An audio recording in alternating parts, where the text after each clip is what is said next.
헤롯 왕이 죽었습니다.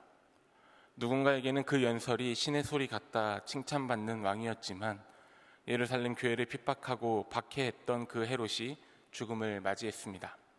오늘 본문은 이렇게 급변하는 예루살렘의 상황과 새로운 국면을 맞이한 교회 공동체가 어떠한 선택을 살아냈는지에 대한 모습을 보여줍니다. 지난 본문 12장은 헤롯의 죽음 소식을 전달한 후에 그날의 상황을 이렇게 표현합니다. 하나님의 말씀이 계속 자라났고 계속 뻗어나갔다. 한편 바르나바와 사울이 예루살렘에서 가서 섬김의 손길을 전달하는 임무를 다 끝내고 돌아왔다. 마가라고도 불리는 요한을 함께 데려왔다. 말씀 위에 선 교회는 고통 속에 있음에도 더욱 든든하게 세워졌습니다. 교회가 서 있는 그 말씀은 태초부터 단 한순간도 쇠한 적 없는 하나님의 말씀이었기 때문입니다. 그리고 바나바와 사울은 예루살렘 교회에 전달한 부조를 전달한 후에 마가와 함께 안디옥으로 돌아왔습니다. 바나바와 바울과 함께 본문의 이야기는 다시 안디옥 교회로 향합니다. 그리고 교회는 이제 눈을 들어 하나님께서 새롭게 바라보시는 곳을 함께 바라보며 그곳을 향한 걸음을 시작합니다. 오늘 본문은 안디옥 교회로부터 펼쳐질 바울의 1차 전도 여행과 열방을 향한 하나님의 마음의 움직임을 담고 있습니다. 본문 1절과 2절의 말씀을 함께 읽습니다. 안디옥 교회에 선지자들과 교사들이 있으니 곧 바나바와 니게르라 하는 시므온과 구레네 사람 루기오와 분봉왕 헤롯의 젖동생 마나엔과 및 사울이라. 주를 섬겨 금식할 때에 성령이 이르시되 내가 불러 시키는 일을 위하여 바나바와 사울을 따로 세우라 하시니. 아멘. 안디옥 교회에는 선지자들과 교사들이 있었습니다. 선지자와 교사는 다른 것보다 하나님의 말씀을 듣고 선포하는 사람들이었습니다. 하나님의 음성을 듣는 사람들, 하나님의 말씀을 선포하는 사람들, 하나님의 마음을 품은 사람들, 그들이 하나님을 섬기며 기도하며 금식하는 곳, 그곳이 안디옥 교회였습니다. 핍박과 박해를 피해 안디옥에 모여 하나님을 바라며 살아가던 사람들이 세상이 그 아무리 급변할지라도 하나님의 말씀을 듣고 하나님을 섬기며 기도와 금식으로 하나님께 다가가는 사람들이, 본문은 그런 안디옥 교회가 성령의 음성을 들었음을 기록하고 있습니다. 그리고 성령께서는 내가 불러 시키는 일을 위하여 바나바와 사울을 따로 세우라 말씀하셨습니다. 성령의 음성을 들은 안디옥 교회는 다시 기도하며 금식하며 바나바와 바울에게 안수하여 그들을 파송하였습니다. 성령의 음성으로 시작되어 사랑하는 교우들의 축복과 금식과 기도로 파송받은 사도 바울은 그날의 부르심을 이렇게 기록하고 있습니다. 그리스도 예수의 종인 나 바울은 부르심을 받아 사도가 되었습니다. 나는 하나님의 복음을 전하기 위하여 따로 세우심을 받았습니다. 그리스도인들을 박해하던 자 사울은 다메섹 도상에서 하나님을 만나 말씀과 기도 금식으로 성령의 음성을 따라 걷는 안디옥 교회에서 이제 하나님의 복음을 위한 보내심을 받습니다. 말씀의 공동체, 기도의 공동체는 함께 말씀을 나누며 성령의 인도하심을 경험하며 무엇보다 공동체 안에서 하나님의 사람들을 향한 하나님의 꿈과 마음을 함께 발견합니다. 그 마음을 나누며 그들이 하나님께서 뜻하신 걸음을 당차게 걸어갈 수 있도록 기도와 축복으로 함께하는 공동체입니다. 그때에도 오늘에도 세상은 여전히 급변하고 있습니다. 우리의 내일은 여전히 불안합니다. 그럼에도 우리가 말씀의 공동체, 기도의 공동체 안에 있을 때에만 우리의 삶을 향한 하나님의 꿈과 계획을 발견할 수 있는 것은 변할 수 없습니다. 더불어 공동체의 기도와 축복은 그 길을 당차게 나설 수 있는 어엿한 힘이 되어주는 줄로 믿습니다. 사랑하는 주의 몸된 교회가 안디옥 교회와 같이 우리에게 보내주신 하나님의 사람들, 특별히 이 여름 영유아 유치부로 시작되어 청소년부 하나부에 이르기까지 우리에게 보내주신 어린 하나님의 자녀들을 향한 하나님의 꿈과 계획을 발견하고 그 꿈을 향해 당찬 걸음을 내디딜 수 있도록 격려하는 교회가 되기를 소망합니다. 말씀과 기도로 그 걸음을 축복하며 파송할 수 있는 우리가 되기를 소망합니다. 본문 4절 말씀은 두 사람이 성령의 보내심을 받아 실루기아에 내려가 거기서 배 타고 구브로에 가서라고 기록하고 있습니다. 하나님과 하나님의 사람들에게 파송받은 바나바와 사울은 성령의 보내심을 따라 실루기아에서 배를 타고 구브로 섬 살라미에 도착합니다. 하나님께서는 바나바와 바울을 통해 이루실 하나님의 나라를 향한 걸음을 미리 준비해 두셨습니다. 그곳에 회당에서 말씀을 전하게 하시고 더불어 동역자 요한을 만나 그 걸음을 함께 걷게 하셨습니다.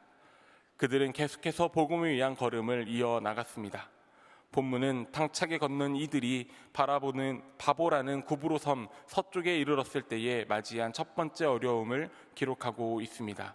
우리 함께 6절부터 8절까지의 말씀을 봉독하시겠습니다. 온 섬 가운데로 지나서 바보에 이르러 바예수라 하는 유대인 거짓 선지자를 마술사를 만나니 그가 총독 서기오 바울과 함께 있으니 서기오 바울은 지혜 있는 사람이라 바나바와 사울을 불러 하나님의 말씀을 듣고자 하더라. 이 마술사 엘루마는 이 이름을 번역하면 마술사라. 그들을 대적하여 총독으로 믿지 못하게 힘쓰니. 아멘. 바나바와 사울의 일행 앞에 대적하는 자가 나타났습니다. 이 사람의 이름은 바예수, 예수의 아들이란 이름을 갖고 있습니다. 본문 8절은 그의 이름이 엘루마라고 표현합니다. 엘루마는 왜 바예수라 불리게 되었는지 성경은 기록하고 있지 않지만 구브로의 총독 서기오 바울이 말씀을 듣고자 하는 지혜로운 사람인 것을 볼 때에 유대 지방에서 귀신을 쫓고 병든 자들을 고치시며 여러 이적을 행했던 예수님의 이름을 빌어 그 삶을 영위하고자 계명했던 것으로 보이기도 합니다. 분명한 것은 그에 대한 성경의 이야기입니다. 본문 6절은 그에 대해 마술사, 거짓 선지자라고 설명합니다. 더불어 사도 바울은 본문 10절에 그를 이렇게 표현하고 있습니다. 너 속임수와 악행으로 가득 찬 악마의 자식아, 모든 정의의 원수야. 너는 주님의 바른 길을 굽게 하는 짓을 그치지 못하겠느냐. 선지자는 하나님의 뜻을 전달받아 그대로 백성에게 전달하는 역할을 감당하는 사람입니다. 개인의 역량이나 배경이 중요한 것이 아니라 하나님이 쓰시기로 하여 선택된 이들입니다. 고로 그들은 자신의 삶이나 욕망을 위해 하나님의 말씀과 뜻을 선택하여 자신의 의지대로 무엇을 이끌어 전달하는 것이 아니라 하나님께서 하신 말씀을 하나님의 때에 하나님의 방법으로 하나님께서 원하시는 곳에 하나님의 사람들에게 전달하는 자가 선지자입니다. 속임수와 악행으로 가득 찬 사람, 주님의 바른 길을 굽게 하는 일을 하는 사람, 거짓 선지자가 무엇입니까? 하나님과 하나님의 말씀을 알지 못한 채 그 이름만으로 그 삶을 영위하며 살아가려는 자가 거짓 선지자입니다. 마술사가 무엇입니까? 아픔이 있는 자와 괴로움이 있는 자, 하나님의 도움이 절실한 사람들에게 박수가 되어 거짓된 주술적 행위와 거짓된 종교 행위로 그 삶을 형혹하고 도리어 자신의 삶을 영위하는 자가 박수입니다. 바예수, 예수의 이름을 빌어 살아가던 엘루마는 하나님의 말씀을 듣고자 바나바와 사울 일행을 청한 총독으로 하여금 믿지 못하게 힘쓰는 자로 바나바와 사울을 대적합니다. 사울은 그를 엄히 꾸짖고 그에게 행하신 하나님의 일을 선포합니다. 이르되 모든 거짓과 악행이 가득한 자요 마귀의 자식이요 모든 의의 원수여 주의 바른 길을 굽게 하기를 그치지 아니하겠느냐. 보라, 이제 주의 손이 내 위에 있으니 내가 맹인이 되어 얼마 동안 해를 보지 못하리라 하니 즉시 안개와 어둠이 그를 덮어 인도할 사람을 두루 구하는지라. 자칭 선지자라 하여 다른 사람에게 진리를 가르치고 갈 길을 지시해 주는 일을 했지만 이제는 혼자서 걸을 수도 없는 존재가 되었습니다. 인생의 고된 길을 걷는 자들, 인생의 걸음 앞에 넘지 못할 벽을 마주한 자들이 찾아와 어찌해야 하는지 방법을 묻는 사람이었지만 한 걸음조차 스스로 내디딜 수 없는 자가 되어 도리어 걸음을 붙잡아 줄 사람을 구하는 처지가 되었습니다.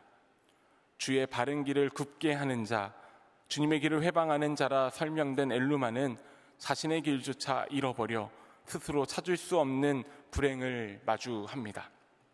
눈여겨볼 것은 얼마 동안 맹인이 되어 앞을 보지 못하고 그 눈이 안개와 어둠이 덮인 자의 모습입니다.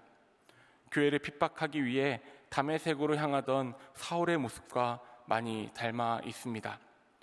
바울과 바예수, 예수 그리스도의 이름으로 살아간 두 사람의 이야기의 끝이 다릅니다.